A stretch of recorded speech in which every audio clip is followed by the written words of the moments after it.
Hey, man, is that Double D? Yeah, man. Well, turn it up, man. Let's just go in and, like, kill all the orcs, right? They're the bad guys. Who gives a shit? We just hack and slash and we loot their dead bodies, right? Hack and slash, kill them all, you know, conquer the infidels. Boy, that campaign sounds like a barrel of fun, doesn't it? Somebody who's opening a refrigerator and leaning in, right, is the language of a woman. Somebody who's opening the refrigerator and being cut off halfway through that lean is the voice of like a mermaid or a siren. Right? Zardoz speaks to you. This is not the face of the hobby anymore. And I think there's been mistakes made in years past where people assumed that D&D players were all, you know, white dudes in a basement. Which has been a faulty assumption for a lot of years and gets more and more false every day. And so it's, in my viewpoint, honestly, guys like me can't leave soon enough.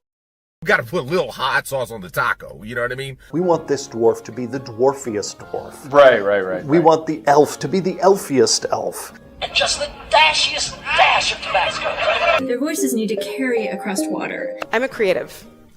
It's a huge drain, right? Because fans can be awful. Alrighty. I got the doors open, the windows open. Hopefully you won't hear the extreme traffic noise outside and the screaming and the yelling. Did I say this is Sean? What's going on yet? Boring! We're so fucking boring! You say white lives matter, they don't. White lives don't matter because white lives aren't a thing. I disagree. I disagree, Gary. Lutherville, Marina Del X, Otisburg. Otisburg? Where's this monster? She's got her own place. Otisburg? It's a little bitty place. Otisburg? Okay, I just wipe it off. That's all. It's a little town. Okay. We'll do it live. Okay. We'll do it live. Fuck it. Do it live. I'll write it and we'll do it live. Fucking thing sucks. In 5, 4, 3. Great sandwich. Thank you. I enjoyed having you here. You're a very good co-host.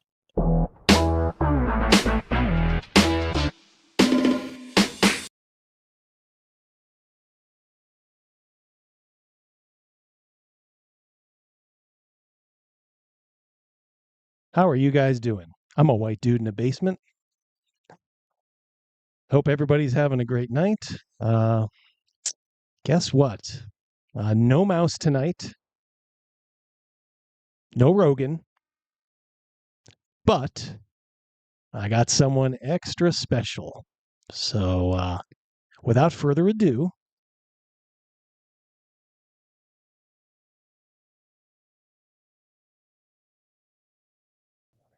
here he is. Hey, everyone. How you doing? I'm doing it's good. John, the basic expert.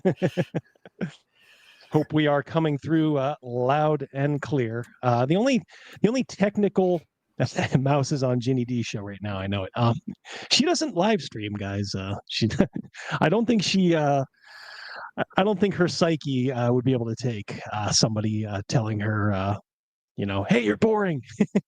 Get off. So yeah, the only technical snafu is can't bring up the live chat. I don't know, it was working earlier, but I am monitoring it. So if you guys have anything to say, I will read it.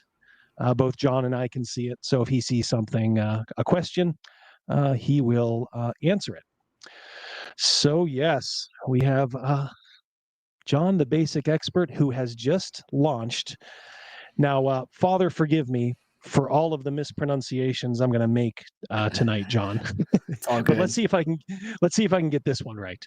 Is it Macuahuitl? Is that close? Macuahuitl. Macuahuitl. Oh my lord! There was some guy on YouTube who did a video like, oh yeah, it's kind of Macuahuitl. It's like Macuahuitl, which was actually my first. That was going to be my first crack at it, so I guess it's good to know I'm right. Yes. The TL at the end kind of is like a little more guttural. I'm not very good at the sound. Like the TL's not quite like little. It's more like it's kind of abrupt and very alien to our Anglican mouths. So Macuahuitl is just as fine. Macuahuitl it is. Thank you. So John, you've done, Atomic Punk, Cow Punchers. This is probably, you'd probably say your biggest project so far, correct? It's probably the one that's taken the most work. Cow Punchers was close as far as research and everything, but this one definitely like takes the cake for me as far as headache inducing and how long it's been in the works. It's been about 2 years. So finally. Why don't you? I was going to say, why don't you just give the elevator pitch for this game? Okay. Take it away. So the game uses obviously white box rules. So 0E, you're pretty much just going to be using a D20 and a D6 for most of this game. It's just like when you're using these little book. Well, it doesn't show here. This little book here, you're using a D20 and a D6 for most of the resolutions that you're doing. But a lot of things have changed. New classes, new spells. The rules that don't mix well with a Mesoamerican setting, I've altered to fit the setting a little bit better, to keep that feeling there and that authenticity there. And so if you ever wanted to be a Jaguar warrior, ever wanted to be an Eagle warrior, this is the game for you. It's very gritty, brutal, honest, and quite a lot of fun. It's really good for evil campaigns. I'll just end it with that. End the pitch with that. What a way to end. It's I was reading through it, John.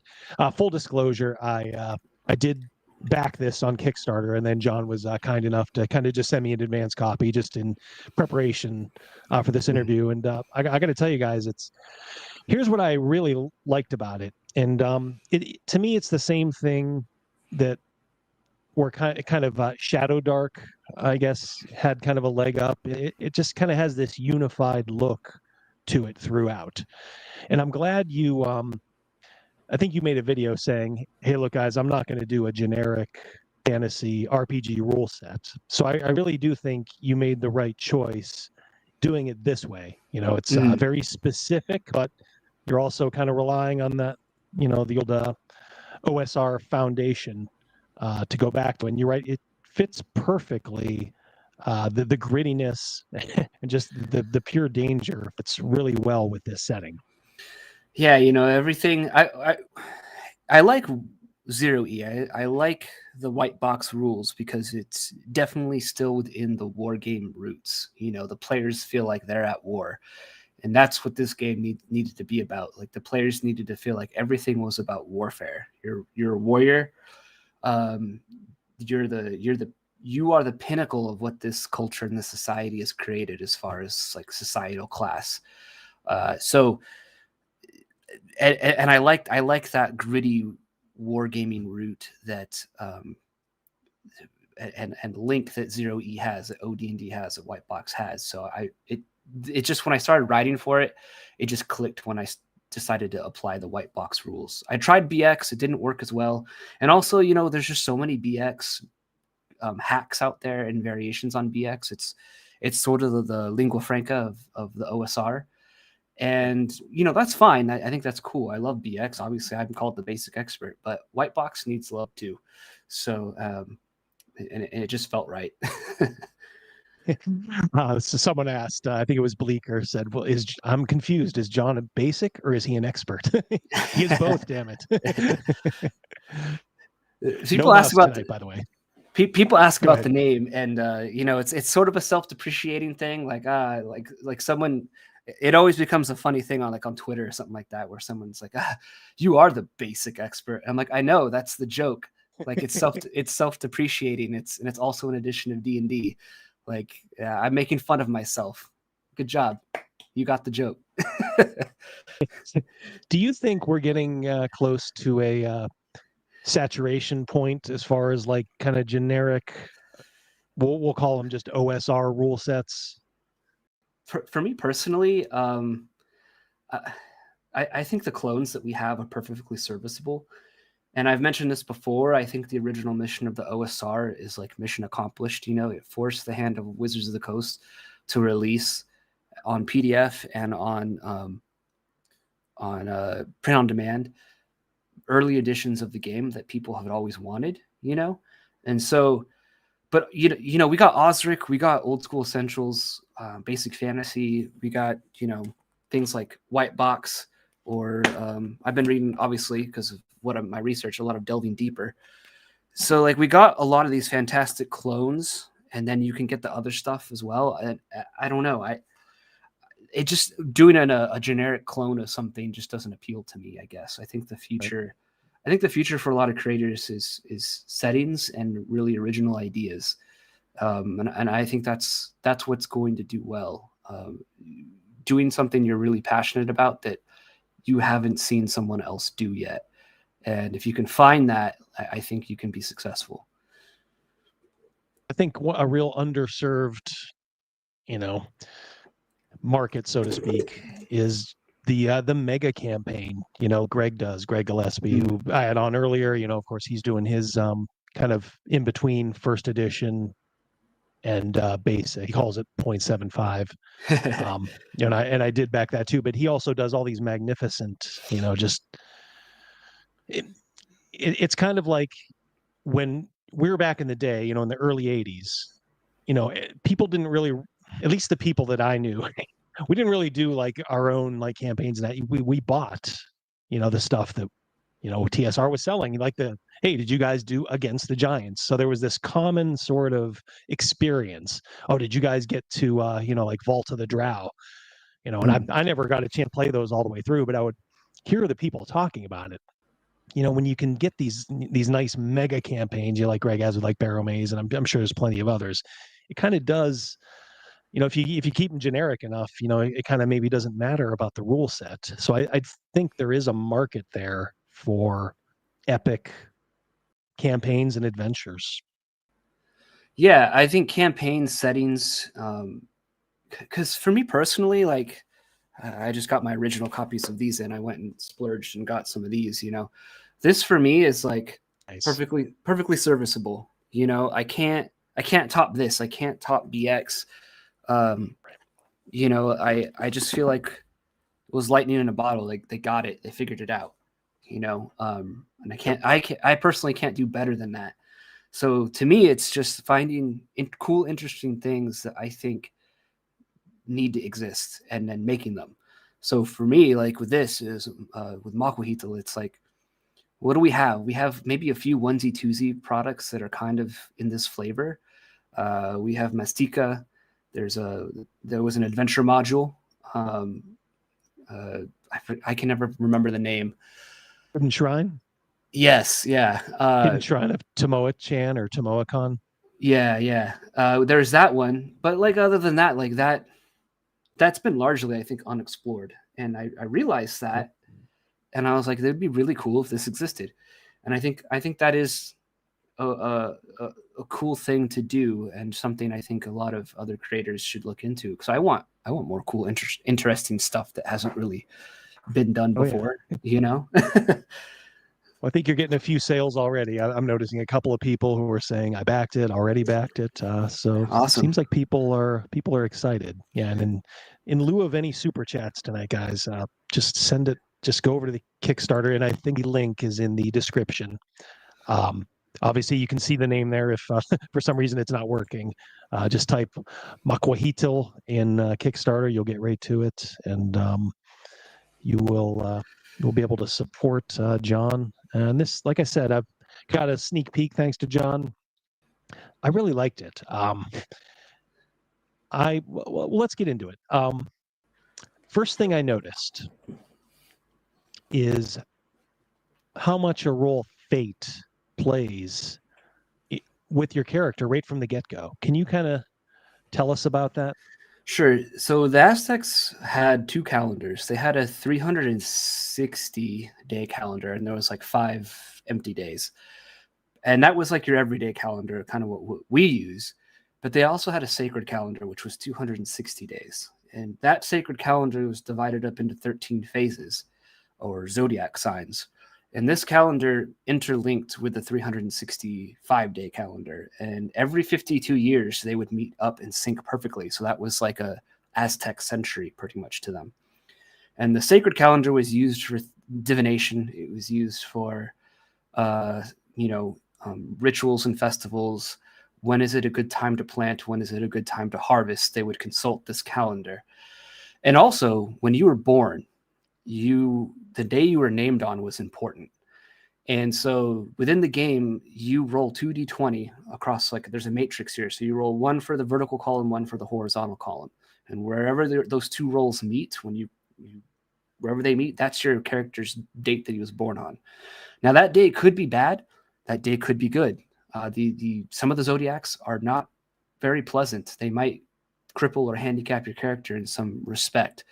And I've told people in other interviews, even if you get that, I would encourage you to play that character, because I still tried to make the handicapped stuff interesting and gameable. And like someone told me some of the handicapped stuff is really cool. Like I kind of want the handicapped stuff. I want to be gimped a little bit because it's interesting what you put in there.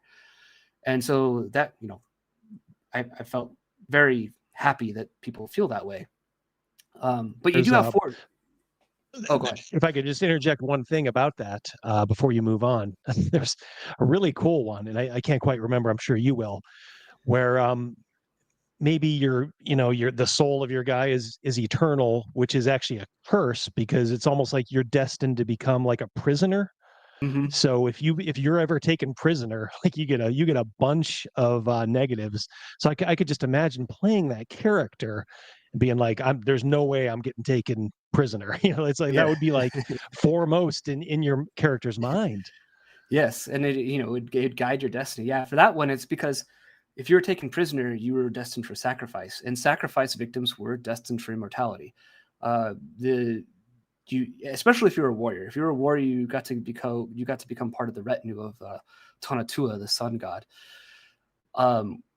But yeah, the zodiac was incredibly important to these people. It guided their lives, and I wanted to have that aspect as a random element as far as character creation was, where the dice are, as you said, simulating fate, simulating the will of the gods, and it's kind of out of the player's control. Now you can wait 4 days to kind of shift it. Like let's say you get a bad day and you're like, I really don't want to play that. Parents and within Aztec society could wait up to 4 days to name their child. And so you could potentially wait up to 4 days for a better sign and take that. But depending on what you roll, that might not be, you might be screwed. And I think that makes it interesting though. You should still try and play that character. I think flawed characters are interesting to play, in my opinion. Even if they die, it's an interesting experience to try and do. Especially when you give them nice, good, simple hooks, like that right from the get-go. Like it's nothing too complicated. Like the one I mentioned, that would be something you could work into your role playing, mechanically. I mean, it's easy. Just for a second here, I'm going to just kind of go down and give a shout out to the chat here. Thanks, of course, to Cal, our fearless moderator. Brian James, how you doing? Hungar, how you doing, Hungar? Nice to see you. Crap Phone, Dark Knight of Hibernia. Actually, Dark Knight of Hibernia is like, why don't you have John on? In my own defense, I was like, well, I wanted to have you on at some point, before it ended, but he kind of got me thinking. I'm like, why don't I just have him on like tomorrow? So I'm like, you know what, Dark Knight, I'm going to do it. So thank you. Bleaker, of course, here. This is usually something that Mouse will do for me. So I am pulling double duty, triple duty, if you include all the technical bullshit I have to deal with. John Osborne, Maliki, Disco Barber, and all the familiar faces and names. Charlotte is here, Surly, Lord Mateus. If I missed you guys, sorry. Don't want to keep the conversation. I don't want to keep it too long here. And Eric C, how you doing, buddy? So we talk about fate. Let's go more now to take a step back and just your philosophy when talking about or when making these rules, and I think you kind of said at one point that there are purposeful gaps in the rules. Can you kind of explain what you meant there and where you're going with that? Well, I've never been of the mentality that I need to write a rule for every single thing. Like, you need to write rules for. Although I love AD&D, which feels like it has a rule for almost every little thing. It's a flavor thing. If I were to write a rule for every little thing for this, it wouldn't feel like White Box to me, because White Box, these little booklets, they were. I think what captured the imagination of so many people back then was people read it and they came to very different conclusions about what it was, and this was both incredibly frustrating to Gary, but also very cool. And I for instance, like the hit dice rule in this for when you level up, it's a variant rule that I had heard many veteran players had used back in the day, because they were like, how do hit dice work? It's not very clear how hit dice work, and they didn't really know until like Greyhawk or Blueholme, where it was a little more codified. But in Macuahuitl, it's a old variant rule that I heard, and it just sounded so cool to me, is when you level up, you're actually not guaranteed a hit point increase. What you do is, like, you start with your D6, and for your level 1 character, you roll that plus any relevant modifiers. And then at level 2, if you're like a Jaguar warrior, for instance, you get a second one. So let's say I roll 4. So my Jaguar starts with, he has 1 + 1. So he has 5 hit points. At level 2, when I level up, if I roll 5 or more, I can take the new value for hit points. But if I roll 4 or less, I'm stuck with 5 at level 2 still. And so I thought that was so cool, and it fit the setting I felt with this well enough, where I wanted it to be gritty and brutal. And it's that kind of stuff that, like, the original gamers in the 70s came up with, that I thought were like these original ideas then that were so cool. And I wanted to emulate that with this, Mm-hmm. Some people who follow you on Twitter might be surprised, because I know you're a big proponent. I've seen you remark a couple of times on Twitter, like essentially saying, "Hey guys, before you go changing the rules, learn them, which is of course always salient advice. To me, that's almost just common sense. For me, like, I feel like when people buy my stuff, like, you're not a noob. If you found my stuff, you're not a noob. I don't feel like I'm speaking to a new GM. I'm speaking to someone who's been around the block still, when they find my stuff and when they play it. So I don't put like a what is an RPG in my books or anything like that, because you already know what that is. I'm not going to speak down to you like you're an idiot. I make everything with the assumption that you already know what you're doing, and I'm just providing you, hopefully, with an interesting idea or tool or something that you can implement in your game, or an interesting game in and of itself that you can use. For sure. So another thing, and again, if you would go only based on what John says on Twitter, you're kind of a proponent of the old school descending armor class. That's why I was surprised, and I got to say, kind of pleasantly surprised. I guess I prefer ascending armor class, and it's not that I have anything against descending armor class. It's just the way my brain works. It's just a little bit easier for me to intuit. So I did notice, like, he's doing both. What led you to that decision? Well, White Box FMAG, Fantastic Medieval Adventure Game, does that, and I really love that iteration. I love that take on it. Swords and Wizardry does it, and I just knew I don't hurt anyone by offering both. I love Descending AC. If I'm playing an older edition, I don't convert it to Ascending. I use the Descending attack matrices. I use DACO. I use all that stuff. But I get that people don't like it. I wish you did like it, but I get that people don't like it. So I just knew that if I had only made it Descending, I would probably turn a lot of people off. And I really want to get this book into as many hands as I can. So if I offered Ascending, I knew that people would be like, oh, okay, well, I have an option here. He did Descending, but I can choose Ascending and be fine. So, and to me, it's kind of just like smart business. I'm sure you'd probably agree that the extra work probably isn't a ton, to include both. And It's almost like, all right, now you're covered. You don't have to answer those questions of why do you have descending armor class? It's like, well, hey, it's right there for you. Yeah, you want to use descending armor class, you use the attack matrices, which have like the roll to hit numbers. And I did it like original D&D, where you write it on the character sheet. So I think that's one thing people miss too. I would encourage you to try it. It's not actually that much math at all. Like you go to your character's table and you just copy the matrices, the line that would be your character's level onto your character sheet. You roll your D20, add your modifiers. You're like, did I beat that number? Cool, I'm good. So there's really no math at all. But yeah, the math wasn't hard. It's, if you want to know what your attack bonus is and converting it, it's just 19 minus what your current to hit AC 0 is, and that would be your attack bonus for that level. So it wasn't hard to add it.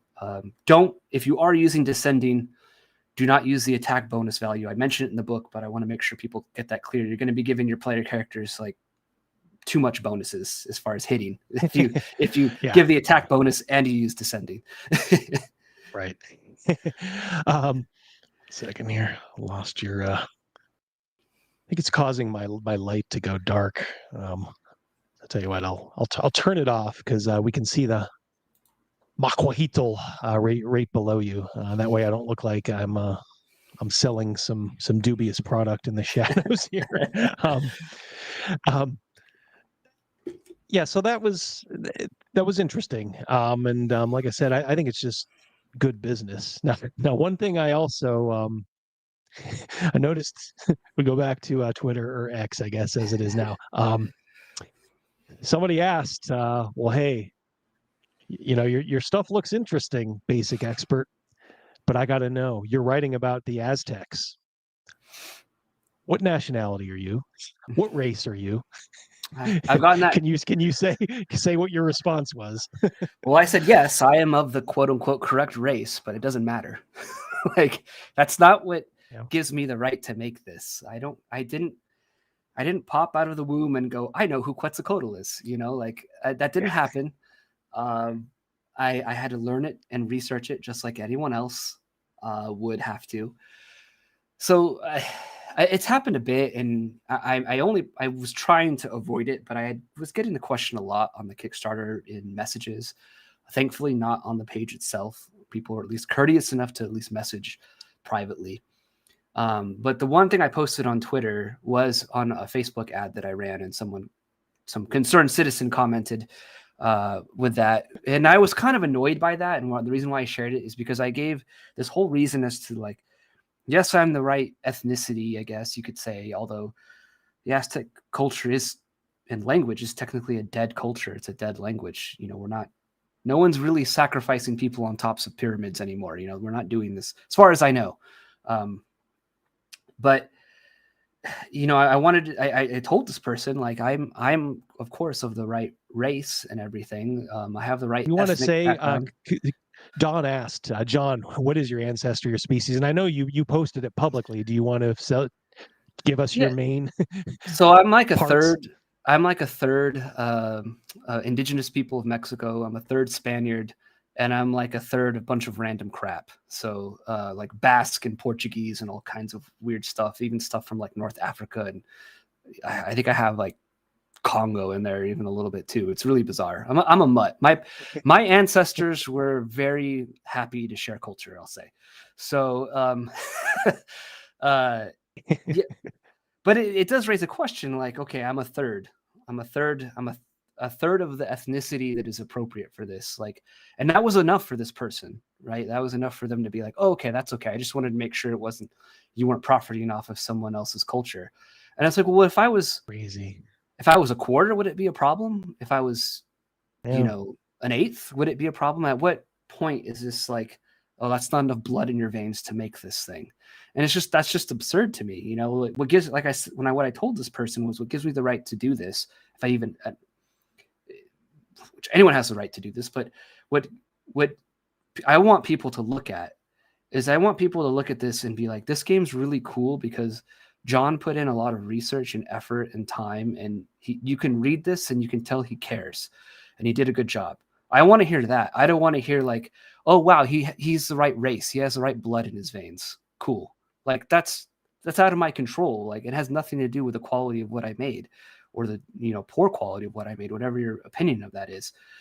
I want to be recognized on my ability, not on some immutable feature that really has nothing to do with the product itself. Yeah, it it is kind of crazy because I mean, look, if someone was 0%, and they just really, really, that was their area of interest, was Aztec and Central American culture and history and empires, and they devoted their life to it. What, they're not, their opinions aren't valid? I mean, they may have put in 20 years of work. They may be teaching it, or at least they would have been 20 years ago, but Yeah. It's just such a shame now that this is one of the litmus tests that you have to go through. And I thankfully these questions have died down. I think they were, maybe I'm being cynical. I don't know. I've always trying to be like a positive guy, but maybe they felt like they were, I think these questions were asked as a gotcha. I think they were hoping, they were licking their chops, like, we can get this guy. This will be great. Something to be outraged about. Ah, dang, he's the right race. Oh, well, I guess we'll leave him alone. And so thankfully the questions have kind of died back. I haven't received any of those in a while, thankfully, because I was getting really tired of answering it over and over again. But, yeah, which is unfortunate. Like, if you, like you said, if you were interested in this stuff and you would put in the time, same amount of time as I did, and you put the same amount of care, I would still think like that's awesome. I would support it. It wouldn't matter to me as someone of that race, so of that ancestry. I wouldn't be like, oh, well, you can't do that, DD. Like, that's not right. I'd be like, awesome, you're respecting my culture and help and my ancestors and, like, things that I've heard about as a kid. That's great. Like, someone else is. It's just crazy because it's like if you're doing it, you have a verified love, and interest in that culture. It's kind of the same thing with like this crusade to get rid of any like sports team that has any mention of like Native American, imagery or names. And you're starting to see the Native Americans themselves saying like, wait a minute, it's just essentially just guilty white liberals who are driving this. Like, we don't care, when they see the name Redskin or something like that, they're not really offended by it. And in fact, they used to have a beautiful logo in Washington designed by a Native American. And it kind of keeps, in my mind, it kind of keeps it alive. We are in the year 2023.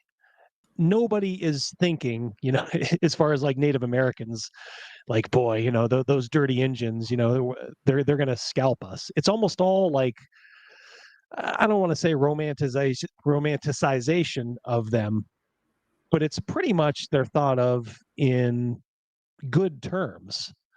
So it's just crazy that they almost want to like whitewash, stuff like that, all over the table, Yeah.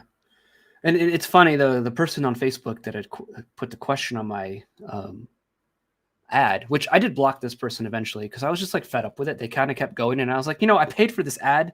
I don't want your garbage on here. You're blocked. But this person was white, which was funny to me. I wanted to be more.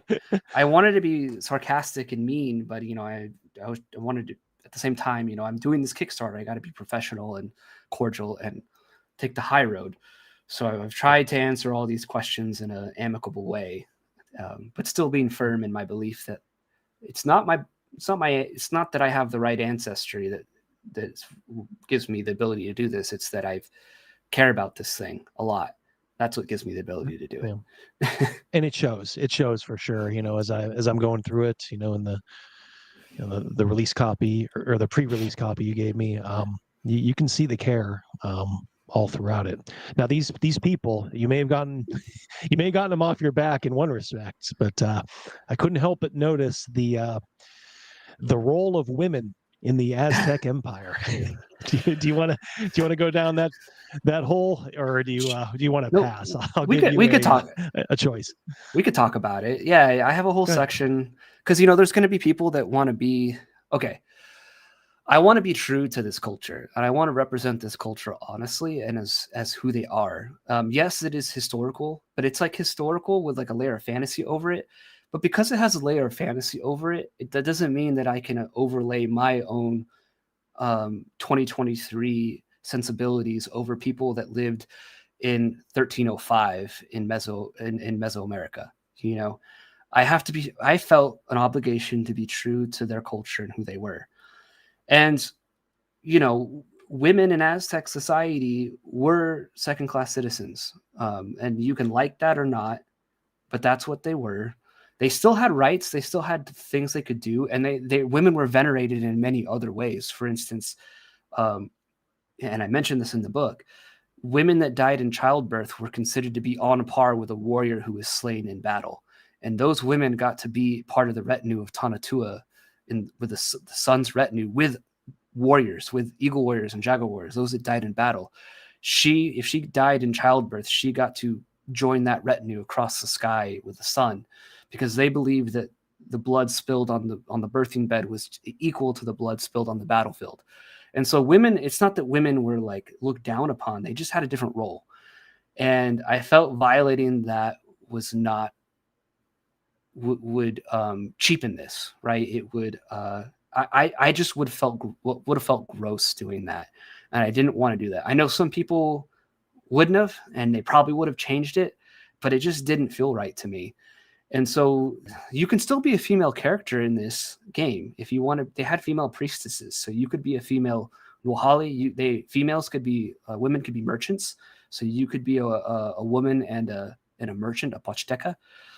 But you can't be a Jaguar warrior. You can't be an Otomi mercenary. You can't be a Shorn one. You can't be a Jaguar warrior, because those were exclusive like fraternities for male warriors, and only men were warriors. So I just felt like I gave you credit for sticking to your guns there, and you kind of said, well, you can do whatever you want, but this is kind of the way not the way it should be, but this is. This is the way it is. Hold on one second. $2 super chat from your buddy ours, Victor. How you doing, Victor? Bye. Macuahuitl Modern coming in 2024. Oh yeah, he's always on the grind. He's always got to. Well, yeah, he's got to do that modern. He's got to do the modern take. Yeah. Thanks for popping in. Thanks for the €2 there, Victor. I'm going to guess he's supporting you as well. He backed it already. Yeah, of course he did. So, but yeah, I just felt like I had to be true to that, and I don't know. I did get some feedback that from different people. They warned me about it, and I could get some ire for it still, but I want people to know that it's not coming from this like misogynistic perspective of I hate women or something like that. Like, I have a daughter and stuff like that. Obviously I care about women and stuff like that, but I just like I said, I would have felt gross if I had overlaid my modern sensibilities over an ancient people that can't defend themselves anymore. So I just didn't want to do that. Well, by doing that too, let's face it, you're sort of rewriting history in some people's minds. I mean, not that people are going to get their history from your game, but look, some people are it's just going to seep in, so if they start playing the woman Jaguar warrior, and somebody's asking them later on, well, what do you know about the Aztec Empire? Well, they had women warriors. Oh, okay. That's how idiocy permeates everywhere. So you can, like you said, you can do what you want, but it's not going to be true. Yeah, it's not going to be in the spirit of what I envisioned it, but I put the clause in there, I guess, a little back door for people, because I can't do anything once the book's in someone's hands. If I put the book in someone's hand and they want to have female Jaguar warriors, I can't stop them. But I want them to know that that's not the way the culture was. It's not being honest, Leaker, our class clown Leaker says, John admitted that his research was mostly just watching Apocalypto over and over again. Actually, I got to admit, I haven't seen that movie all the way through. Those are Mayans anyways, so slightly different culture and language. So there's some Good movie, crossover. but yeah, take some inspiration, but don't take your facts probably from it. I'm trying to think too. There's another one. I guess this would be later on because it was after the Spanish came. But did you ever see the Werner Herzog movie Aguirre, The Wrath of God? I've not seen that one yet either, but I've heard people talk about it. I don't think that one's probably historically accurate either. It's not. It's not. But it has Klaus Kinski in it, and Klaus Kinski, in his prime, just chewed up the scenery gloriously, and it's almost worth watching that. And then Werner Herzog did a documentary called My Best Fiend. It was about his relationship with, the actor Klaus Kinski, who starred in, I think, 4 or 5 of his movies. They were friends, but they were frenemies. And it's just, this documentary is just full of behind the scenes footage of Klaus Kinski just going ape shit on, crew, other actors, Herzog himself. They're threatening to kill each other. Literally, Herzog told him, if you don't do this, I'm going to kill you, and then I'm going to kill myself, with this gun. So, crazy. But yeah, Aguirre, the Wrath God, it's one of those visually stunning movies. It's kind of, they mention, I think, Cortez in it. So he, in terms of the movie, he must be alive. So it's probably, of course, post Spanish conquest, which kind of I maybe was going to ask this a little later on. This the game itself seems to just deal with the empire, the Aztec Empire, as it were. I know it was kind of decentralized into a couple of major city-states, but just kind of at its peak or its apex. Do you have any intention of doing maybe any future source books about after the Spanish arrive? I do. I want to add. I do want to add the Spanish. I do want to add the Europeans and conquistadors, because that would be an interesting concept. Because the assumption here is the gods are real and the power that they bestow is real. So that would be an interesting alt history take on that confrontation, But I didn't put it in this book because the conquest only took 2 years. And as far as game time is concerned, that's not a lot of time for a campaign, right? But Aztec Empire existed for 200 to 300 years, and then even prior to that, obviously the Mexica people were in the Valley of Mexico, emigrating slowly into that, displacing the Chichimec and some other people as well. But there's more time there from the founding of the empire to just up until the conquistadors arrived, for a very long, even multi-generational game if you wanted to do that. And I find that more interesting. So to me, I also wanted to get the Aztecs right. I wanted to get the classes right. I wanted to get the game right and everything right first with that. So yeah, I do intend to do it eventually. It'll probably be a separate class and equipment supplement that I'll do. It won't be as big as this book, but it will be, again, just enough to get, if you want to do from conquest onward, you could do that. So I think it was a smart way to go. You don't want to kind of lose your focus right off the bat, and you probably could, because there's a lot to unpack there, with the conquistadors and all that. And like you said, it's probably best handled, for something future, give you something else to work on. So Aztecs, I'm thinking back to my history. I should have looked this up. I'm thinking what it was 1400s, right? Aztecs. So they were in the Valley of Mexico up in the 1200s. I don't remember exactly here. Let me see if I go. There's a whole chapter 7 is all about that, and I have a timeline of events. So in 1200 AD, the Chichimecs, they were a group of hunter-gatherers. They settled in the Valley of Mexico, and then in 1325, the Mexica people, later known as the Aztecs, found their capital city of Tenochtitlan on an island in Lake Texcoco. So yeah, they pretty early on, and then obviously like the Spanish don't arrive till 1520, I believe. Could have got that date wrong, but off the top Sounds of my right. head, Yeah. The Spanish don't arrive until that date. So you got like a lot of time to run a campaign in between there of like just Aztecs, and I felt the setting itself was interesting enough to not justify including them in this right away, because there's a lot there. There's a lot. The setting is so alien and foreign to our Western sensibilities that it seemed like there was plenty of stuff to mine there as far as ideas for a referee. Right. Well, let's not dance around the subject, because you know, when you're talking Aztecs, you're talking human sacrifice, right? I think you handled it the right way by saying, like, look, these sacrifices were not done gratuitously. There was a method to the madness, and a very important one. Why don't you go ahead and explain that? Yeah, so like you don't provide. Okay, the reason, for instance, why I include like in the chapter 7 in the, I give you the creation myths in there as well of the Aztecs. Very like brief Cliff Notes version of it, but enough for you to understand the story. The suns, there's 4 previous suns, and all of those suns were created by a god sacrificing themselves into a sacred fire and becoming the sun. And the humans of the 5th world, our world, were created in their mythology with the blood of Quetzalcoatl. And so they sacrifice as a way of honoring the gods, but then also because to sustain the sun, the sun needs blood, the sun needs hearts. So it's not like we're doing this because it's fun. It's in the context of them doing it, because if we don't do it, the world will end. You know, that was their thinking, that was their mentality, that was the context that it was in.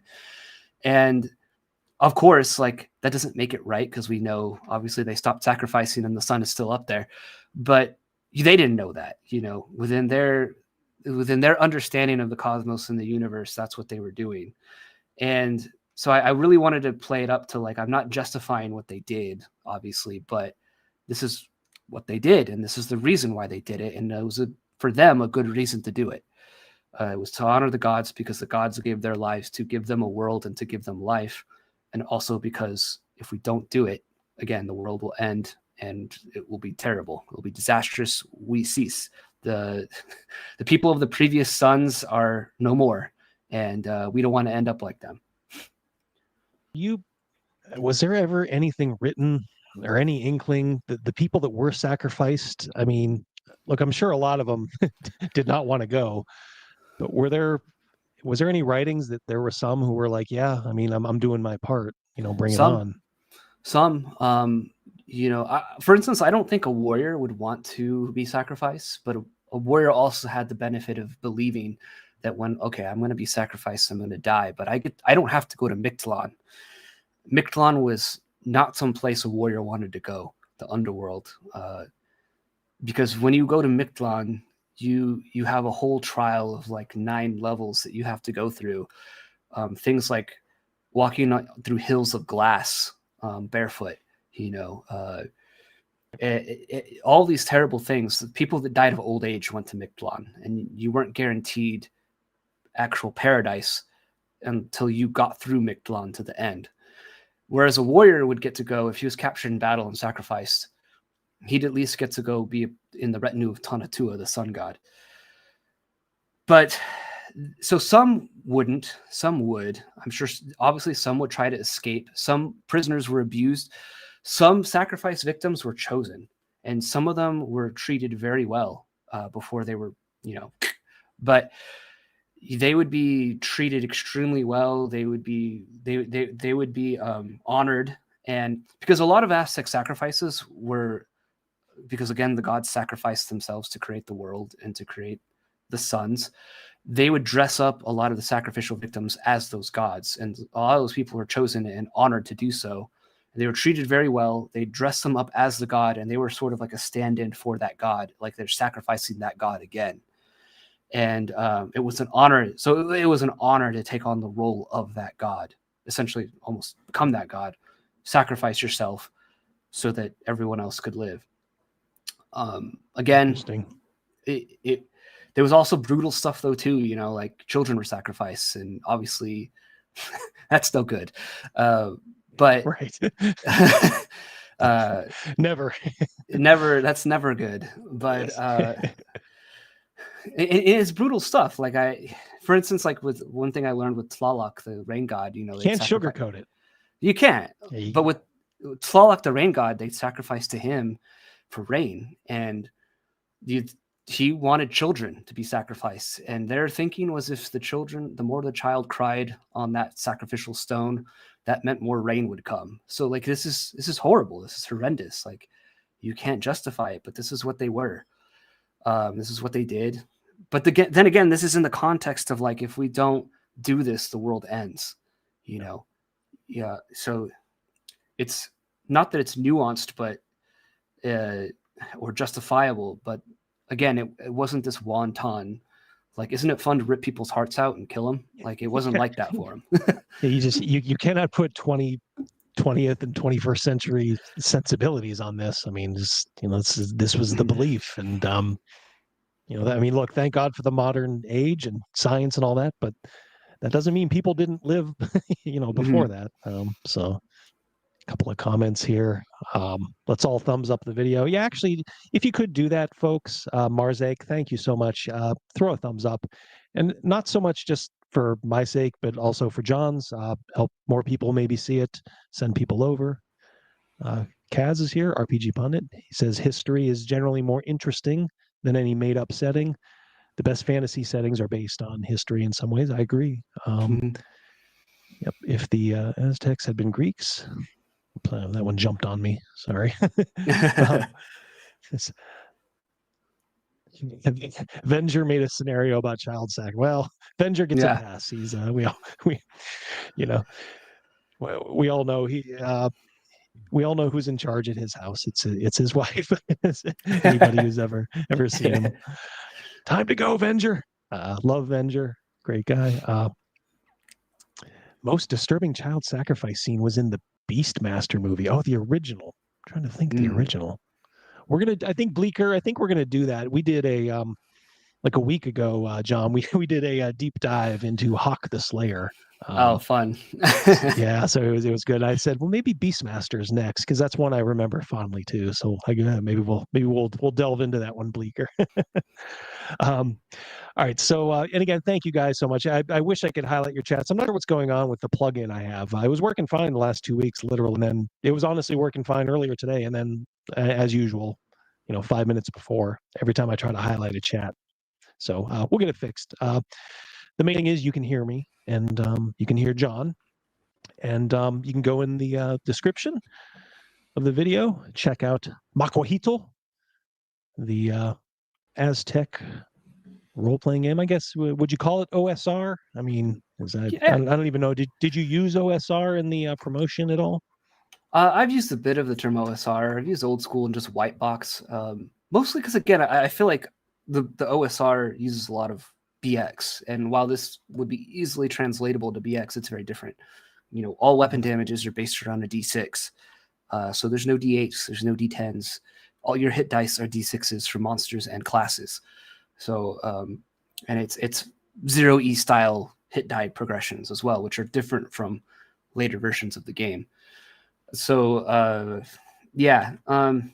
I kind of went with a little bit of OSR, a little bit of old school. It's like if you have OSC, for instance, like you'd be able to easily use this, but it's also still a little different because it is 0E. I think most of the folks, most of the folks watching here, I can look at any stat block now and just look, yeah, we all know what's going on. You mentioned it before, that the key number is 19. When you're if you have to convert things over, just 19 is the number you want. $1.99 super chat from Matt Barninger. Game of the year. Well, that is high praise indeed. Cool. Matt is he played Ezel, the Eagle Warrior, in the play test. So he's got the inside dope. Yeah, there you go. Thank you so much, Matt. Glad to see you here along with all the others. Thank you guys so much. I noticed charisma It has, of course, this game has, your regular, we'll just say like D&D style stats, the 6 main ones. But it seems like charisma is a little bit more important in this game than it is in others. Yes, because like in older editions, I think one thing that's kind of been lost in modern versions of the game is hirelings and followers and things like that. That's not something a lot of groups tend to use these days. And in old school, like, it was not uncommon for the party to have like 20 hirelings and a retinue behind them, right, as they're adventuring through the world. And again, this is with that war game aesthetic. But so you need charisma to have a lot of followers. You need charisma to have a lot of hirelings and people that want to follow you. But also you need a high charisma to take prisoners, because this is about people management. You're and capturing captives for sacrifice and servitude and slavery is a method of advancing your character. We can get into the advancement system in a bit after that, but prisoners and hirelings both go towards the max value of followers that you can have in this game. So players have to make a choice between, do I want to get more warriors to follow me on this mission, or do I want to save some space so that I can get as many captives as I possibly can? Again, this is all about, I feel like old school is all about resource management in a lot of respects. And I really wanted to drive that home in a lot of different aspects of the game. And doing it through followers, which is linked to your advancement method of capturing enemies, was an important way to do that, or important way to get to that point. So it makes it pretty interesting, in my opinion. For sure. And one thing I did notice is, you kind of alluded to it, that the fast track, to advancing is not necessarily killing your foe. That'll get you there, kind of the slow way. But if you can take them prisoner, you get like I think 5 times the amount of it's not experience points. And maybe you could talk about that now. What is the currency of the game, as it were, as far as advancing your character? So I simply just call it status points, because the Aztecs, gold wasn't going to work. Coinage wasn't going to work for this, because the Aztecs didn't really have coinage. They had something called hoe money, which was shaped like little hoes or axe heads that were like hammered copper or precious metal. But those were kind of rare. Otherwise, they had what was called quachtli, which was like standard lengths of cloth. Cocoa beans. Funny thing about cocoa beans is that they would often, scummy people in the Aztec Empire would try and counterfeit cocoa beans. They'd scoop out the meat inside the cocoa bean and fill it with mud, and then buy stuff with that. So that was like proto counterfeiting back in the day.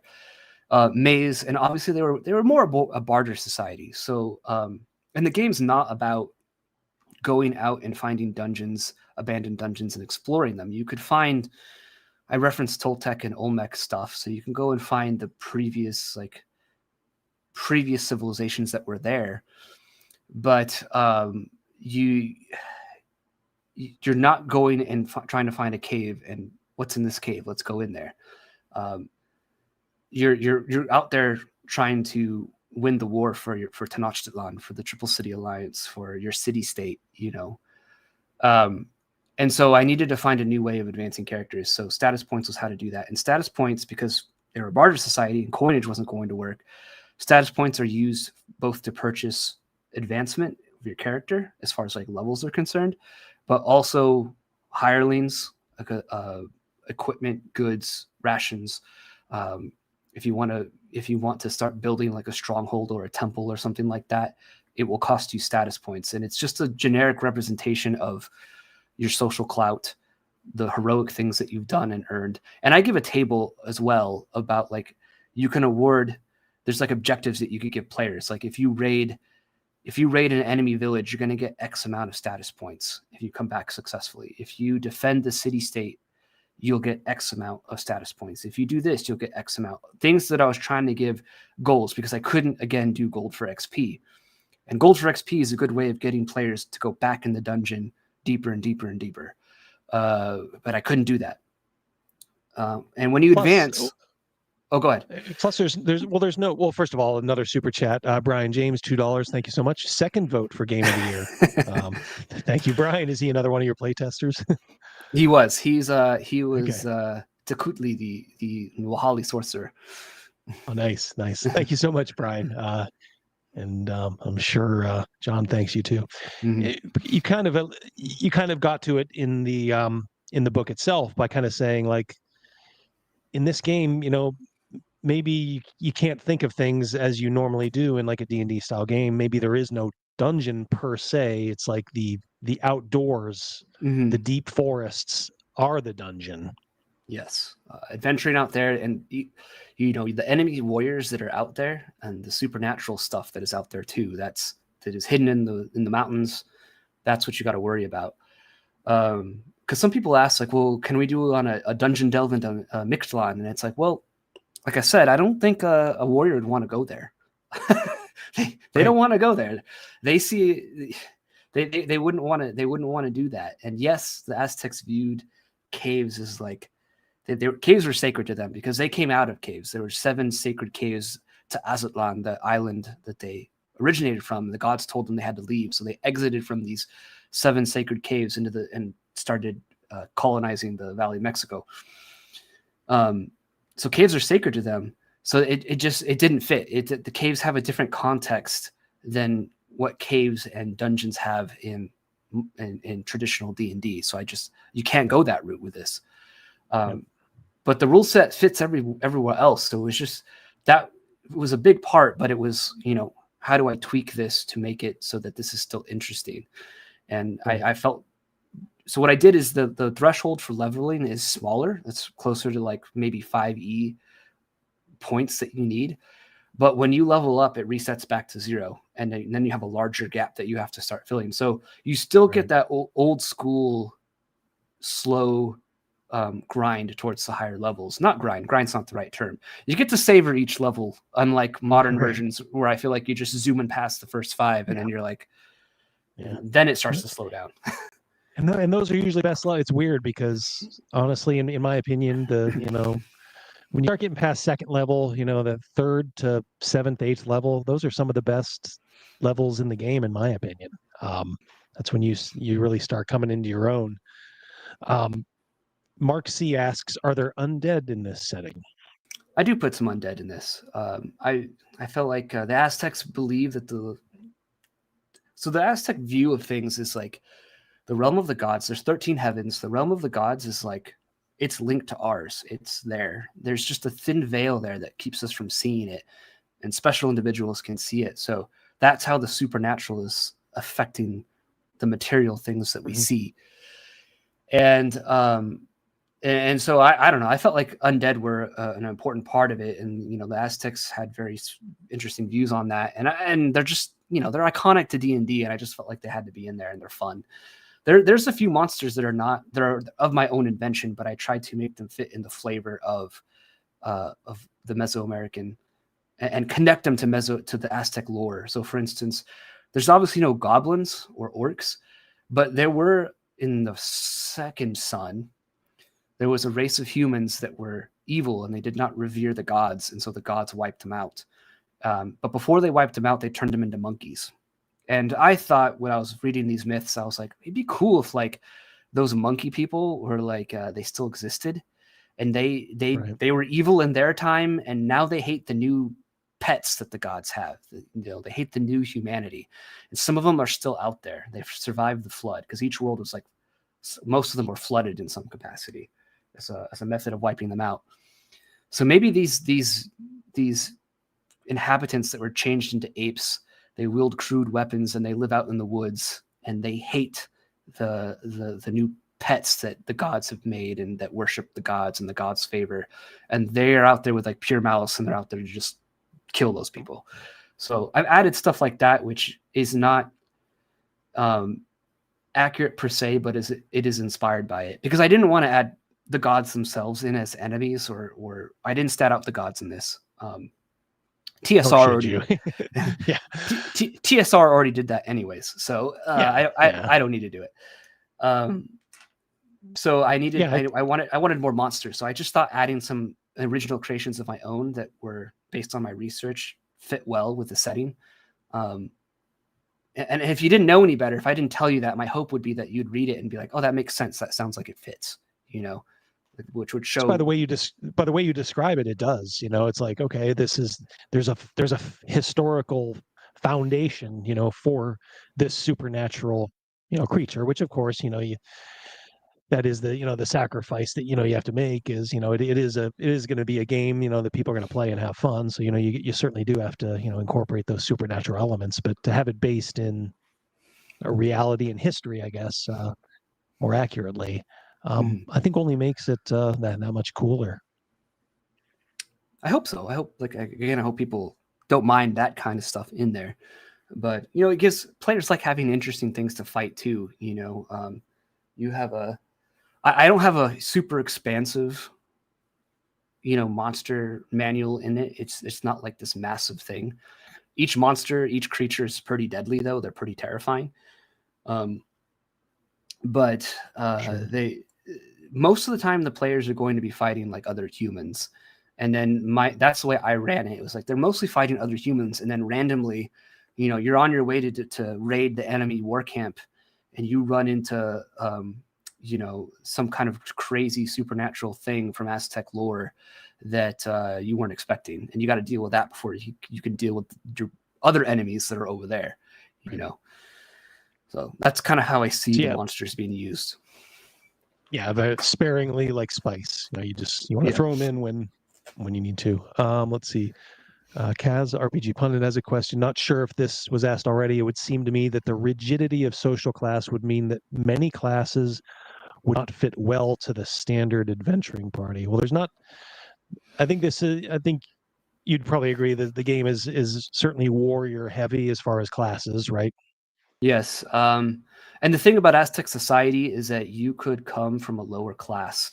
You could be a peasant, a serf, but all males who are trained in warfare, all males, there was like essentially like a public school where males went to, where they learned the basics of warfare. Because when your city was attacked, if you were a dude, you were expected to pick up your Macuahuitl and defend the town. Doesn't matter if you were actually a warrior, you were trained at some point, so you know something about what's going on, and so pick up your weapon and defend the town, defend the city. But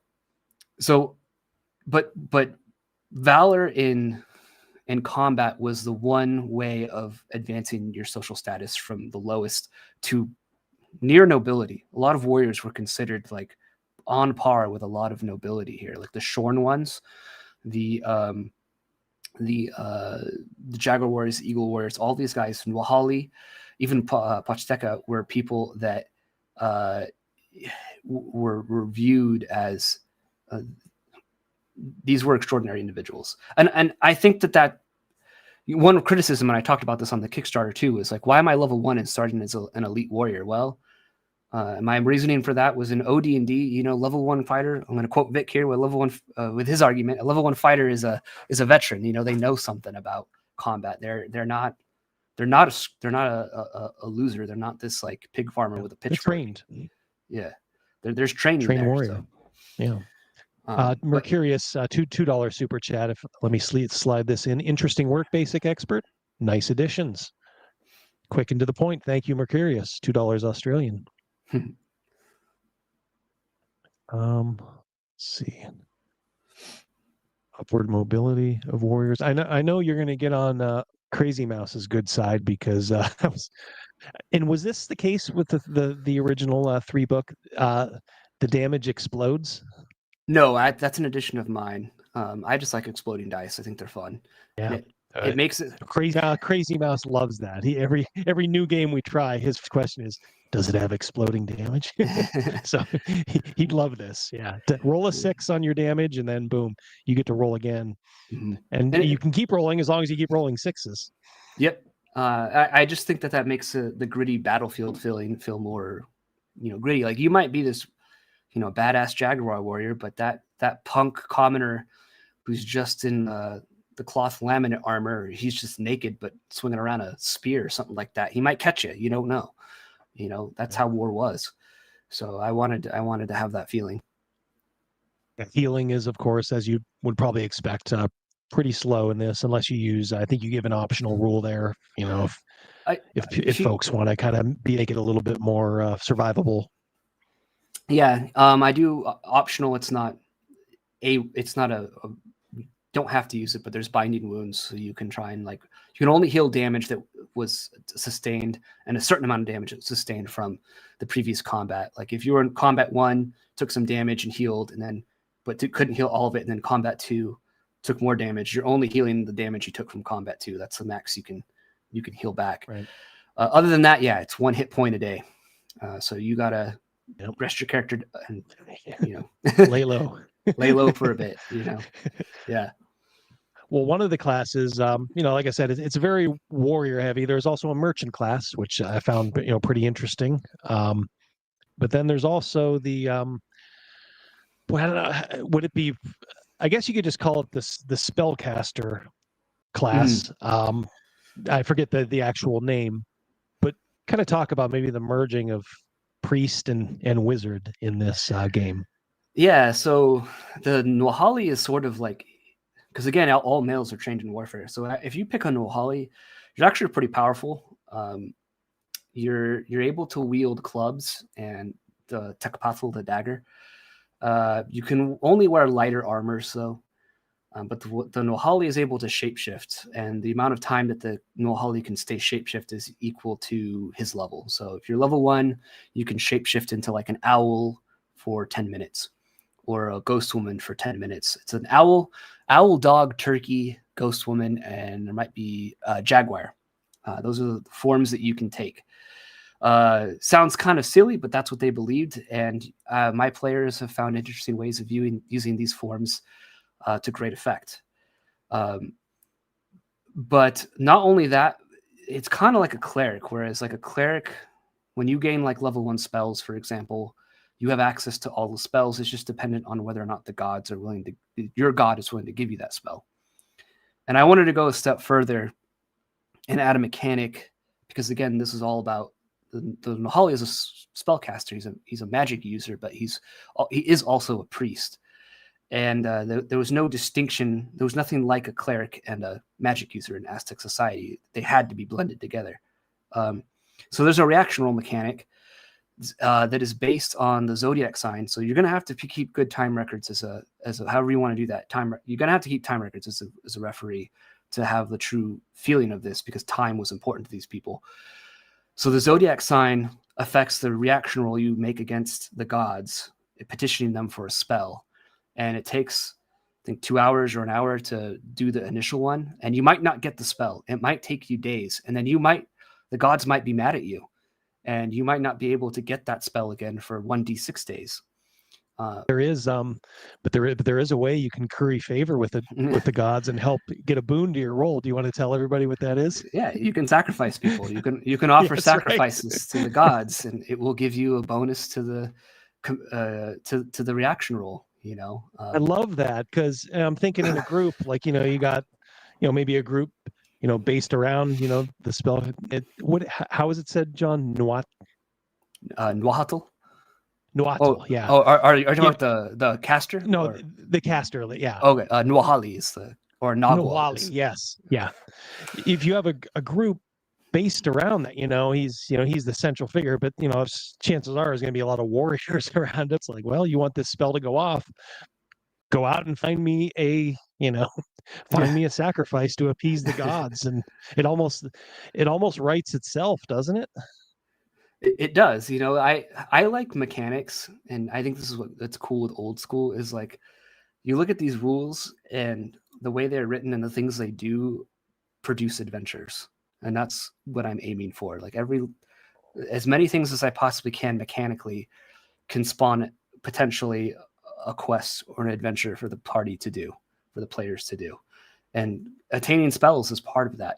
And it might be that like you're on a time crunch now. Let's say you're in Nwahali and you're petitioning the gods, and you're like, I really want this spell. This would be very useful for this mission, and the gods are not giving it to me. The gods are not on our side. I need to wait a day to get this thing, and it's like, well, maybe the army's marching closer to your position. Let's say, and you need to start heading out and attacking soon. You're on a time crunch, so it in my opinion, it can make for a dramatic situation where like, I'm really trying to get this spell, but the gods aren't giving it to me. But, you know, the clock is ticking for us to get over to wherever we need to get to, you know, and I think that's fun. You did weave in, you know, the theme of sacrifice very well. It's not, like I said, just like in history, it isn't gratuitous, but it's there, and it just makes sense. You know, you have games like DCC where, yeah, you can do spell burn, and you can sacrifice, you know, part of yourself to get the spell off. But why do that when you can sacrifice somebody else, and you know, you're just fine. So I really dug that. You know, when I am kind of reading through this, you know, of course I had to kind of skim it, but you know, when I see stuff like that, it just kind of grabs me and sits with me. So yeah, being able as a spellcaster to just sacrifice somebody else, and then you get essentially it would be like a boon to the roll. You roll 3d6 instead of 2, and you take the highest highest 2. So yeah, that's that grabbed me fairly well. Now the Aztec, they were not alone during this time, and you even give the option. They had their enemies, even right from within, right? There were some unconquered territories, and you can play as those, you know, as those foes to the Aztec. Do you want to talk about that a little bit?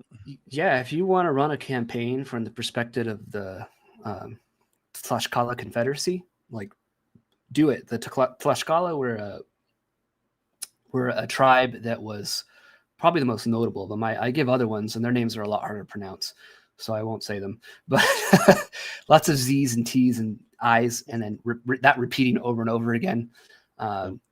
Just, you know, again, our Anglican tongues are not designed for that.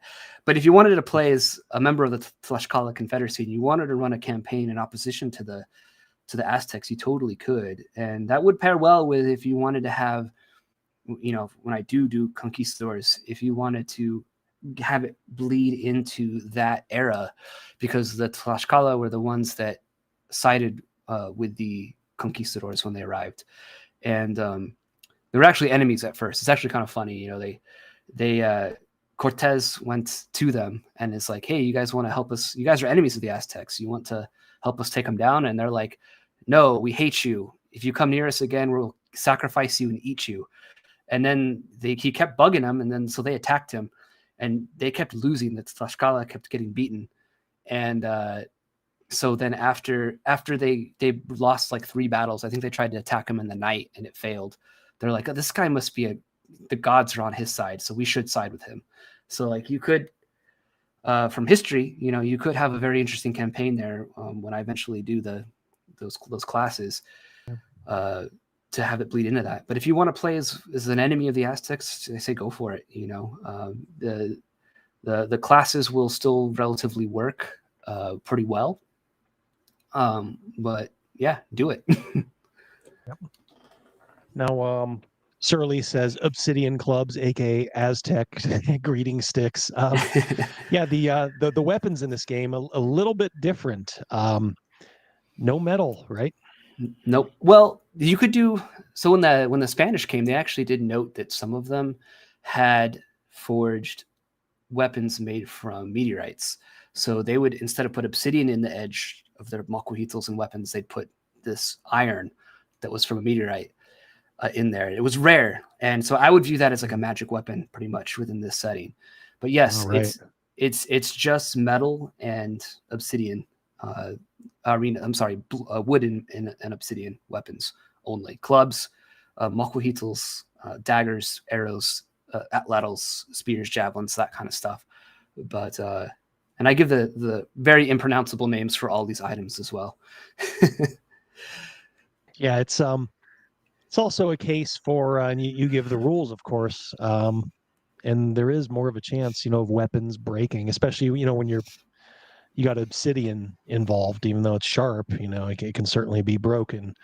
You know, that's a rule, and normally in my games, I'm not usually taking the time to figure out if a weapon breaks, unless something weird, you know, really weird happens. But in this game, it almost seems like you should kind of keep track of that, or at least do it semi-regularly to make sure that something isn't broken. Yeah, I suggest in the rules that after a missed attack, roll a d6.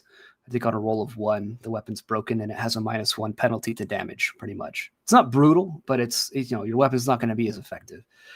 And players are going to have to get... They had obsidian cores, which were like these cores of obsidian, and they'd flake off the prismatic blades from those.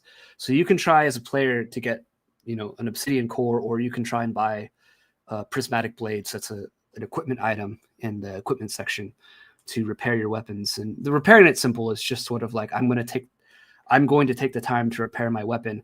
But then I like to mess with players, so I do offer that GMs should roll to see if the repair was done well, and there's a chance that it might not be done well, so it'll break again when they try and swing. So I think that kind of stuff's messing with players like that is kind of funny. So for sure, for sure, yeah, they will not view it like that. But and I know you did. I know this because I remember a very I don't want to say early, but it was probably some time ago, maybe like 4 or 5 months ago. I remember you had a live stream and you were just kind of working on a piece of art during it. It was the guy who's sitting Indian style, and he has all the swirls around him. I remember you working on that piece of art, so when I was like going through it, I'm like, oh wait, I remember when he was drawing that on a live stream. How much of the art in the book did you do? Did you do it all? So like 99% of it. A lot of the art is inspired by or redrawn from codices, from the codices art that the Spanish had the natives make for them, because I thought that art was really obviously cool and it fits the setting, and I wanted it to feel like the illumination drawings on those original codices. But there's like maybe 2 or 3 public domain pieces in there that I didn't do, obviously. And I only put them in there not because I needed art, but just because I just thought they were so cool. And I saw them and I'm like, well, these are free and they're in the public domain, and I think they're awesome, so I'm putting them in. But yeah, majority of the art is me, drawn by me. And yeah, I know I'm kind of weird and unique in that instance where like I'm one of those creators that I do everything. Everything is done by me. Yeah. So it's it's more work, but it's also less cost. You don't have to pay artists to, and wait on them, which a lot of people do. Yeah. So it gives you a little bit of freedom there, I bet. Us artists can be bums sometimes. So, we're all like fancy free and like kind of flaky. So if I kind of like it that way. If I fail, it's only my fault. I don't get the luxury of blaming like, well, my artist didn't finish it, or my editor, right. It's all just me. I'm going to go back through and try to catch a couple of comments that are direct questions for you. Edgelord asks, are poison and drugs in this? Yes. So one of the codices I read was obviously all the plants for Aztecs that they used, which a lot of these herbs could be used as poisons, and they're like morning glory and peyote is in there as well. They use the morning glory seeds as a hallucinogenic, which too much can also become poisonous. It was kind of hard though, because the codices, I wanted it to be authentic and historical, and a lot of the codices were like the entries were like, and this herb I've mentioned this elsewhere, and this herb causes diarrhea, and you're like, okay, and then like, and also this one does diarrhea, and this one, and I'm like, I just can't have a whole section of herbs that cause diarrhea, so I had to like pick a few, and it definitely like dwindled the list down a bit, because I just didn't want to have like 20 entries of like diarrhea. Sorry guys, you got the runs again. But yes, there are herbs and there's poisons and things in this that you as a player or a referee can implement in your game. I know one of the weapons is a blowgun, right? Where you can use the the poison from poisonous frogs and things like that. Sure. Yeah, you could add that in easily. So and I have 20 herbs in there. So if a player comes across something, you could roll a d20 and randomly, if you want to randomly determine which herb it is, you can do that as well. I like randomization like that, so I tried to make sure that was in there. Yep. Surly asks, I think something we hit on, mythical creatures are more of an occasional nightmare, and I think that's kind of the way it is. The way the monster section is set up, there are supernatural and just normal animal creatures, but then John does a good job of providing you with like stats. He stats up a bunch of human foes, which that's probably what you're going to be fighting mostly. I would imagine if you're in a regular game. Ryan Nilsson asks, will there be pronunciation helps for these ancient American words and names? There will be. I have a whole glossary. Well, there's a whole section at the like one of the first things you read in the book is a little pronunciation guide. So one of the basic things you can know is like X makes the SH sound like she. So like you've noticed, I've been pronouncing it Mexica instead of Mexica, which would be the Spanish pronunciation of it, because obviously the X makes the H sound in Spanish. But in Huatl, it's the SH sound. And so I have other things like that, like the TZ is like pretzel, TL is like tl. It's very like abrupt and hard to do. But I also have a glossary in the back that has a lot of common words that would be used for things. And there's a pronunciation, like a phonetic pronunciation next to each word. So if you study that and look at it, you can kind of start to figure out like Macuahuitl, like, okay, I know how to pronounce that. And then when I see that conjunction of words together, when I see HUA, I know that's the hua sound, and whatnot. So yes, I do try to do my best to help you learn to pronounce these words. But as I've told other people I would think it's almost I don't want to say a mandatory, but it's probably pretty darn close to have at least, if not the pronunciation right after each word, or like you said, maybe have a glossary, because these words would get murdered, straight out murdered by people.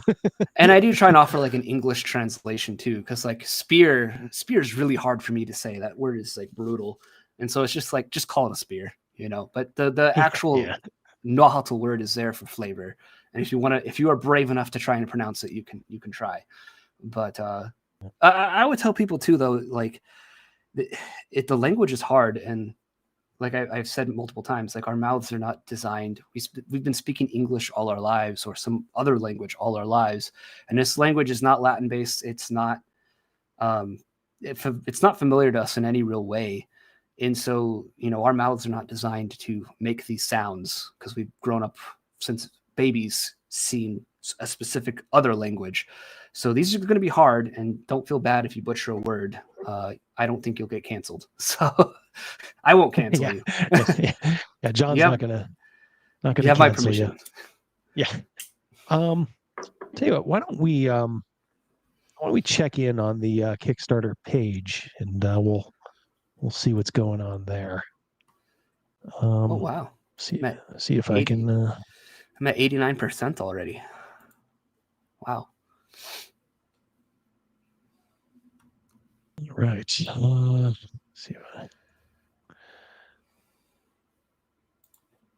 wow. No.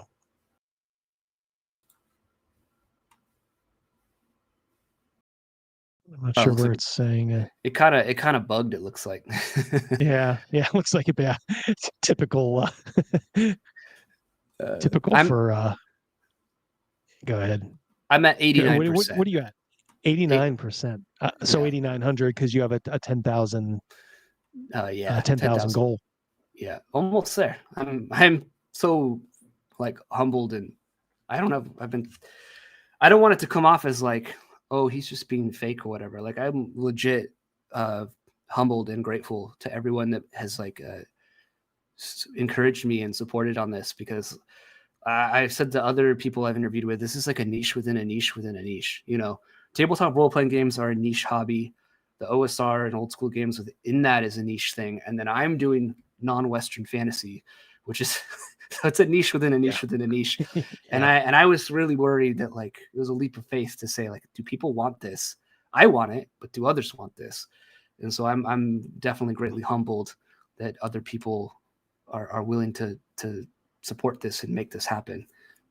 It means a lot to me, really, because it's a passion project for me.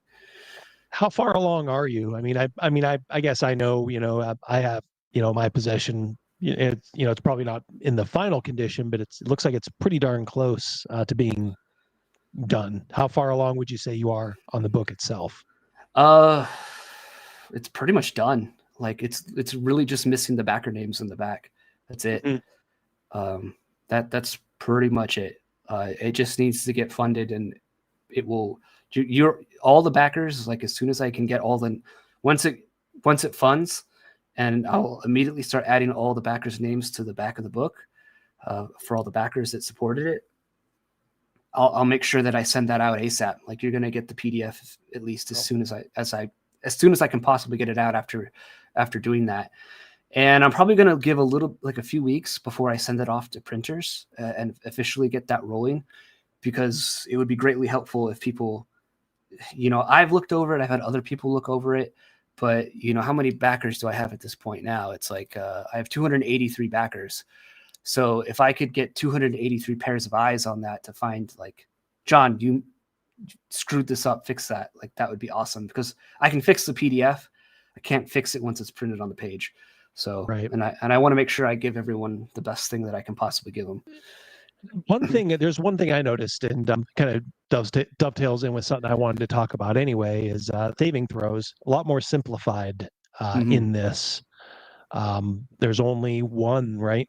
There's only one number. I think that swords, I kind of took that from Swords and Wizardry. I love the Matrix, the traditional one, don't get me wrong, but I do feel like for speed of play, just having a single number and then different modifiers for different things, but good or bad, is to me like just quicker and easier. And I like that method. And so I went with that here. It's quicker, and I think it'll be easier for other people to pick up and play, rather than like, oh, I got to check the matrix and what is it? It's like, no, it's just that number, and I'm going to add this bonus to it, or this penalty. And I guess it makes sense, because I was remarking how pretty much finished the game, that you gave me is. The only thing is, I remember when I was reading about the saving throws, you described the roll, but I'm not sure I saw like you need to roll high. Is that correct? That's correct. Yeah, that was another correction I need to make on that. I have a list of stuff I got to get through still, like little things like that. But that's also why I want more eyes on it too, because there's going to be things that I miss, and I want to make sure that I'm giving people the best thing I can give them. I'm not half-assing. That was the only thing that jumped out at me, because and I kind of knew it, because in the monster section, their saving throws, you do say like, oh yeah, you have to roll die 20, and you want to roll over, your target number. So yeah, that was the only thing that I caught. Other than that, like I said, it's pretty. You can grasp it pretty easy. I mean, look, any veteran is going to get this, very, very, very quickly, and you can just kind of then concentrate on the fun stuff, which is the setting and the classes and all that. The rules are pretty, I don't want to say easy, but you can get them pretty easy, I think. If you've had a little bit of experience. Combat is not real difficult. But like you said, it looks pretty deadly. So think twice, before you jump in. Yeah, I've had some people critique, for instance, the Jaguar Warrior. They're like, "Oh, I'm not sure about his Jaguar Fury ability. Like, he's gonna get these multiple attacks, and when he's down at half hit points, like, he gets a bonus to damage and hits and stuff like that." And I'm like, well, in conjunction with exploding die, you're not guaranteed hit points every level. This is an ability. It's powerful, but it's definitely kept in check by the fact that like you could still get one-shotted even at a higher level, and you're not gonna, your character at level 5, for instance, might not have as many hit points as even in a traditional 0E game would have. So or in BX or AD&D or any later edition. So yeah, it's definitely deadly, and I wanted it that way. I like that kind of game.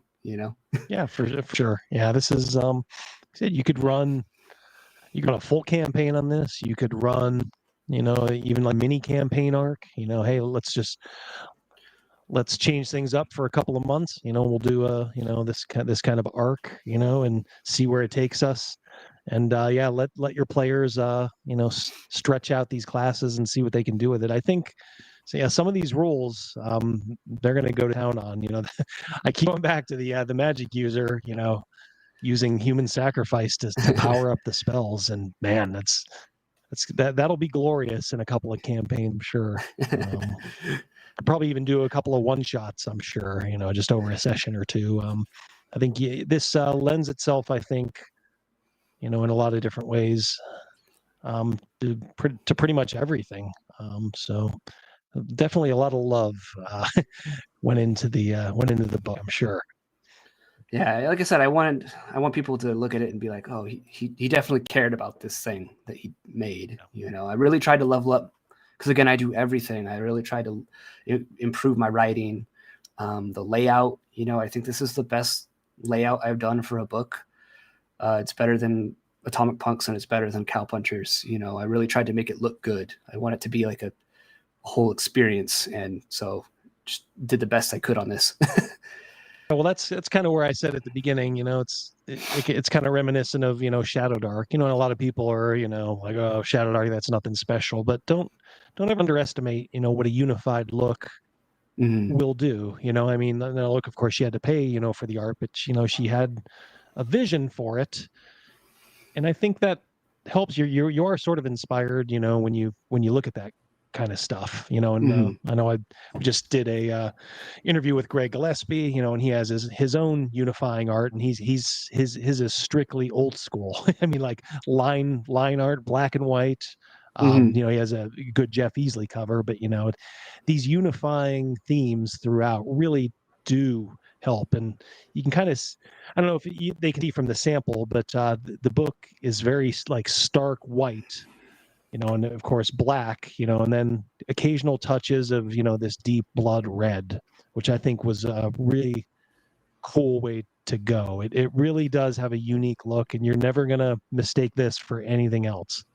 I hope so, and then font wise too, I tried to harken back to it. Like the main text, the heading is not, but the main text is in like the very similar same Futuro font that was in the original books, both AD&D and the three little tan books. It's the same font. So I wanted to harken back to that and have, again, because it's white box, a lot of little touches like that, where hopefully people see that, where I've taken care to sort of respect these things as well. So yeah, for sure.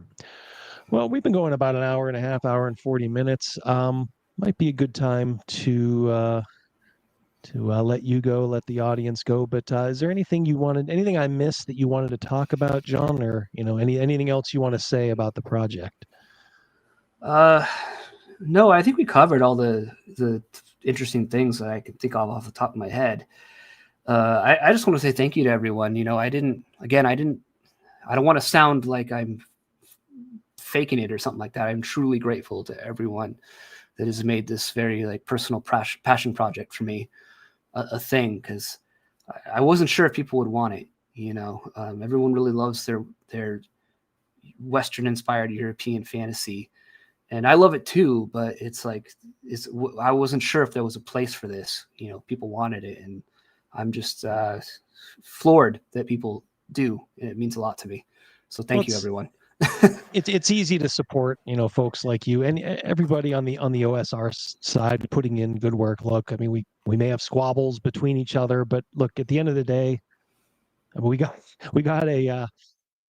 people who are, trying to destroy the hobby, from within. And you look at just the absolute garbage shit that something like Wizards of the Coast is pumping out, with, like their book of many things, or, deck of many things, pushing front and center, a woman who just started playing D&D 5 years ago and just said, oh, here's something I can swipe, I'll have my pet character create, the deck of many things. Oh, and by the way, they're autistic. It's like, it's such self-serving garbage, absolute, utter, complete garbage. And I don't want to say it breaks my heart, but it does get me down that, they can literally just shit in a book and they will get, at least, 10,000 sales out of it. I mean, it's starting to go down as people are starting to notice just how awful it is. But when you compare that, it's like, God, if some of those people could only, like, if we could just get their eyeballs over here and see some of the work, that you're doing, that, Greg Gillespie, Pundit, all these guys that are putting there's a lot of themselves, but just a lot of wisdom into these projects and into these books. I mean, I guess we just got to try to be honest, and try not to be too ranty and stuff like that, and just kind of tell things the way they are. But you don't want to turn off, I guess, the normies, as it were, and just maybe get a few of them over here and give something like Macuahuitl a try, right? Yeah, I'm just hoping it stands on its own, and and that people enjoy it. I just wanted to make something that was interesting, fun, and that people hadn't seen before. That was kind of like outside the box. And again, I'm just super thankful that everyone's here for it. I'm excited. Well, yes, but nonsense by all means, be ranty. You have to be careful, as found out. If they catch you, you're just going to be beholden to what the mob thinks. So that's why I'm very very circumspect about how I approach things. I'm choosing my battles just for my own sanity. You do, yeah, you do need to. I found that out in the whole Ginny D thing and stuff like that. I don't think people understand that you do have kind of a reserve of energy, especially like look, if you have a regular job, if you have a family, it's like they get a lot of your attention, your job gets a lot of attention. And, for some of us, this is a passion, but it is a hobby, and it's like, you have to deal with these dingbats, like Indestructo Boy and Ginny D and that. And then you're starting to worry, like, oh, are they going to cancel, they're going to try to take my channel down, or, are they going to try to, are any of these folks going to try to mess with a project like Macuahuitl? It's stuff we should never have to think about, but a lot of folks, have. It's a shame, but we're still right in the middle of this battle, and the lead is flying around us. But I'm proud of the side I'm on. Like I said, when I started doing the channel, I was like, all right, I know the target. In my opinion, they've made themselves known and clear. Let's have at them. So my tiny voice is joining many others who are a lot louder. But hey, we still join it. And if anybody else, if you guys want to add your voice, stand up and be heard. Either do a channel or make something. Like folks like John, have make art. This game looks beautiful, and I think if you back this, you're going to be proud of it. And John, I know you're proud to have made it.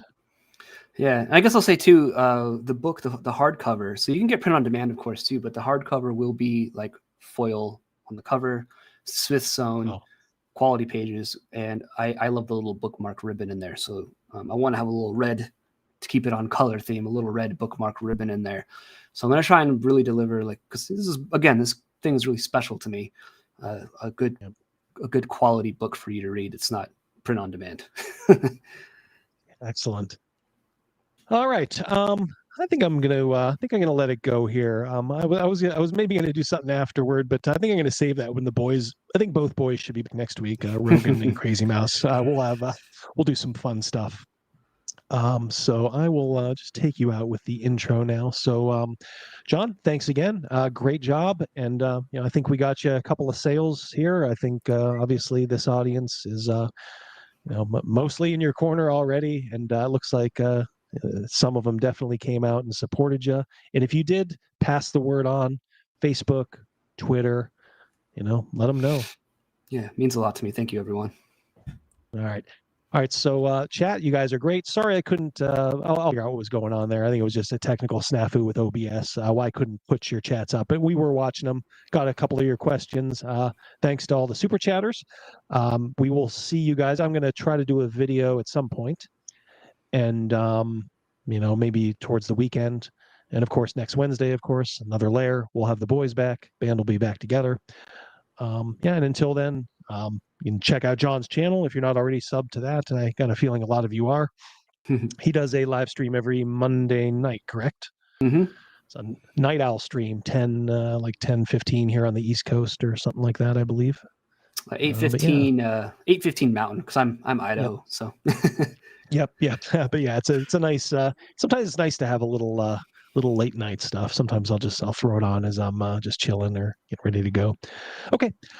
Thanks, chat. Love you guys as always. Thanks for coming out as you always do. John, I will catch up with you in Twitter. And take care. And to the rest of you guys, I hope you all have a great rest of the night. And we will talk very, very soon. Peace.